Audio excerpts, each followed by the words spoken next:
Untuk modal awal kira-kira sekitar 15 ekor. Kalau muda itu dapat bibit dari 15 kilo. Nah, kalau 15 kilo itu biasanya 2 bulan langsung bisa untuk dipanen. Nah, kalau hanya 9 kilo dari modal bibit, maka 2 bulan lebih, katakan 2 bulan lebih dari 2 minggu itu baru bisa dipanen. Untuk harga bibit biasanya saya ambil bibit itu per kilo.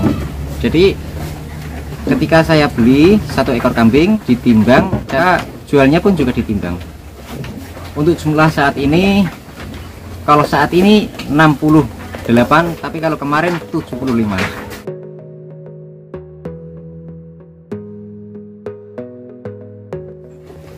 Assalamualaikum warahmatullahi wabarakatuh. Nama saya Bambang Winangun dari Dusun Candi, Desa Nglarangan, Kecamatan Kanan, Kabupaten Bojonegoro. Saya seorang mahasiswa dari Fakultas Setai Atanwir dan jurusan Bimbingan Konseling Islami. Saat ini saya baru menginjak skripsi. Modal ternak yang saya geluti saat ini adalah petening atau penggemukan. Untuk saat ini mandiri, tapi saya kedepannya mencoba untuk mencari dalam sistem kemitraan. Meskipun saya biaya sendiri, tapi kalau pakai kemitraan itu saya sedikit agak enak lah dalam pemasaran dari peternak ini. Sebetulnya dari dulu orang tua saya itu sudah ternak lah ya, tapi bukan ternak kambing, melainkan ternak seekor sapi. Dan saya mencoba untuk berpikir bagaimana ternak ini bisa menjadi pekerjaan sampingan dan juga bisa menghasilkan yang cukup lumayan. Nah, saya mencoba untuk bergelut dalam bidang peternakan kambing. Namanya mahasiswa biasanya kan melakukan penelitian maupun dari kualitatif maupun dari kuantitatif. Saat ini saya menemukan dan mempunyai ide dan serta kemauan langsung mendirikan suatu kandang ternak kambing, meskipun merintis dari awal mulai dari nol. Jumlah kambing mulai awal itu 15 ekor. Nah, saya jual, saya belikan lagi dalam keuntungannya, saya belikan lagi dalam untuk kambing dan berlipat-lipat. Sekarang alhamdulillah berkat rahmat Allah, sekarang saat ini kambing saya sudah 68 dan kemarin 75 karena laku untuk dijual. Jadi saya juga menjual eceran. Jadi saat ini masih 68. Untuk modal awal dulu, namanya seorang mahasiswa tidak seperti anak sekolah madrasah aliyah ataupun tingkat standarnya lah ya. Tetapi seorang mahasiswa biasanya 1 minggu masuk 3 kali. Lah, saya mencoba untuk kerja meskipun jadi kuli bangunan, meskipun jadi apapun, saya kerja dan uangnya itu saya simpan.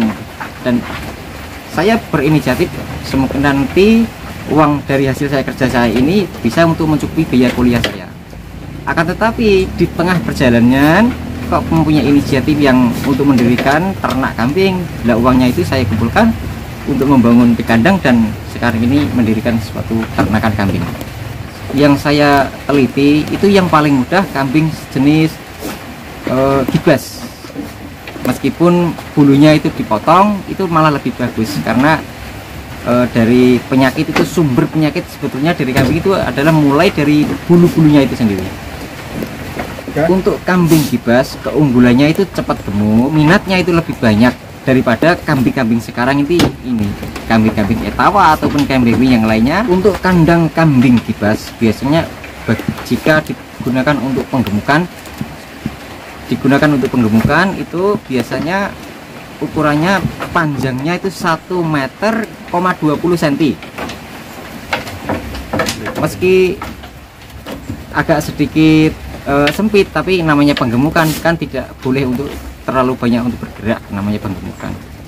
Cara untuk merawat yaitu adalah sistem koloni, biar dia itu bebas memilih ketika mau makan di sini silahkan, mau makan di sana silahkan. Tapi kalau disekat, biasanya kalau disekat itu saya sendiri pribadi saya khawatir, bukan kok punya apa dan itu tidak, tapi untuk saya sendiri.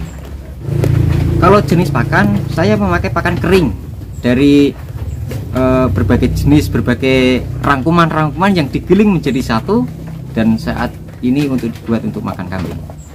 Menurut penelitian dari berbagai pengakuan orang kalau pakan yang pakan basah itu mempunyai kadar air, dan kadang air itu memiliki atau menghambat pertumbuhan kambing. Dan efek samping dari pakan basah itu kadang kambing itu sering cacingan, melembung, dan lain sebagainya. Maka saya memilih pakan kering untuk dijadikan modal untuk makan kambing itu sendiri. Untuk sementara dari pakan ini saya tidak punya uang karena modalnya juga awal, jadi saya produksi sendiri. Untuk resepnya itu berbagai alasan lah ya, berbagai orang, berbagai argumen seseorang yang saya kumpulkan, yang saya teliti melalui cek Google. Nah sekarang saya rangkum menjadi satu, menjadi sebuah pakan, dan alhamdulillah suatu terobosan kambing bibit mulai kecil dan 2 bulan sudah besar dan sudah siap untuk dipanen setiap 2 bulan. Kalau produksi pakan, kalau ada bahan-bahannya dari orang tani itu setiap hari saya produksi karena saya tampung. Tapi kalau bahannya itu tidak ya kesulit untuk mencari bahan pakan, maka 2 minggu 1 kali. Tahan pakan itu sendiri kalau menurut saya itu tidak ada expirednya ya, karena tidak mengandung bahan kimia. Sedangkan kalau terkena suatu air, maka saat ini pun juga langsung expired. Biaya produksi pakan di antara berbagai jenis yang saya kumpulkan itu biasanya sekitar 2.700.000 per 1 ton. Kalau minum itu langsung saya pasang di tempat permanen lah ya. Tapi kalau memberikan makan biasanya itu pagi sama sore sama malam. Kalau takaran kambing, kalau menurut bobotnya itu ya, kalau bobotnya sekitar 9 kilo, maka di bawah 8 on. Tapi kalau di atas 15 kilo, 1 hari itu 8 on per 1 ekor.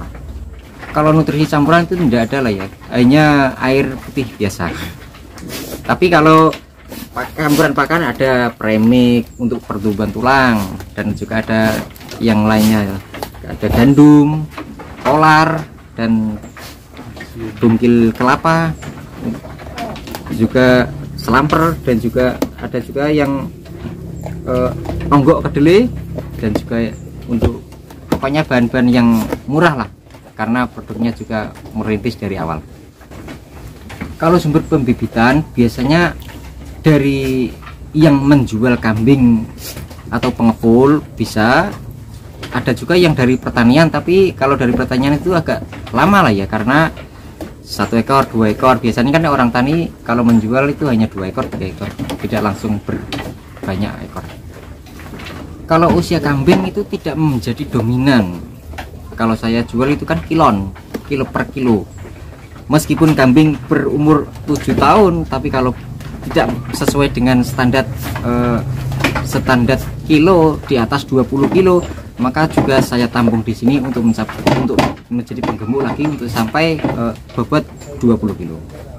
Untuk penjualan itu biasanya melalui warung-warung yang menjual sate, menjual apapun. Tapi kalau untuk prospek ke depan, saya masih mencari seseorang yang mau bekerja di dalam bidang pengepul kambing. Jadi saya lebih enak nantinya. Jadi kalau sudah mendapatkan meskipun sistem kemitraan, saya biaya sendiri. Jadi kan untuk marketingnya, pemasarannya itu saya lebih sedikit enak lah. Kalau di sini saya rawat sesudah mencapai waktu 1 bulan, insya Allah semuanya sehat-sehat semua. Tapi kalau angka kematian sebetulnya itu dari bibit jual itu sendiri. Mulai datang itu sudah sakit. Maka di sini makan pakan yang campuran seperti ini, yang penuh dengan nilai proteinnya itu lebih tinggi, maka perutnya itu pencernaannya tidak menerima, akhirnya perutnya kembung dan akhirnya meninggal.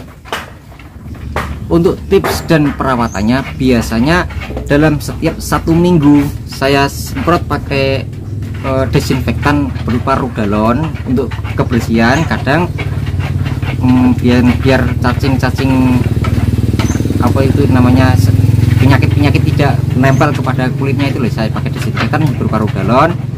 Dan untuk baunya biar tidak menyengat itu saya pakai empat dan saya campur tetes tebu. Biasanya ketika kambing datang dari sini, datang sampai sini, sampai kandang sini ya, itu minimal setiap 3 hari baru saya mulai mencukur ini. Ada yang mengatakan seperti ini,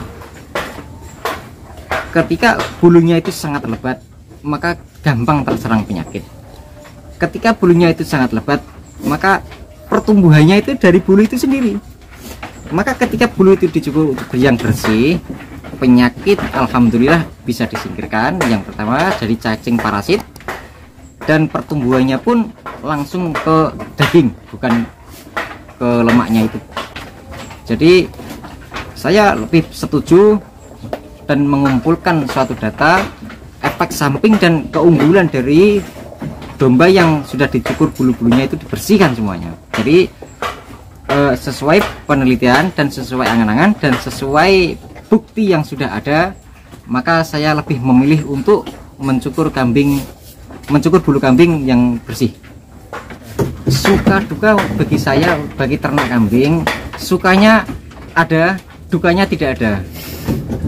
Sedangkan kalau namanya orang dagang ya, kadang-kadang beli kambing memang wujudnya dari sana itu bagus, sampai sini kambingnya itu berbeda seperti apa yang saya pesan. Itulah yang mumet bagi saya itu sendiri. Tapi namanya orang usaha, pantang untuk menyerah. Dan juga seorang mahasiswa, jika mengatakan menyerah itu bukan karakter dari seorang mahasiswa itu sendiri. Maka semangat, optimis, dan selalu jujur.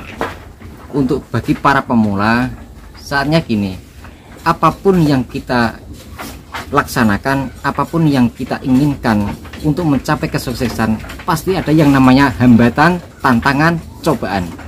Sekarang kalau Anda mempunyai kemauan, tidak mempunyai kekuatan, maka pasti akan terjadi. Tapi kalau Anda mempunyai kekuatan, tidak punya kemauan, maka tidak akan pernah mungkin terjadi. Maka kemauan bagi kaula muda itu sangat diperlukan. Sedangkan yang namanya usaha ternak bagi para peternak lah ya, bagi untuk modal yang sedikit-sedikit, kalau bisa ya semampunya sendiri, jangan tidak mampu terus dimampu-mampukan. Nanti kalau modal itu usahanya hancur, Anda sendiri bukannya usaha sendiri, Anda sendiri juga ikut hancur. Kalau kalian mampu membeli kambing 5 ekor, ya 5 ekor itu sendiri. Jadi kalau keberhasilan diawali dengan proses sedikit demi sedikit, maka lama-lama akan menjadi bukit.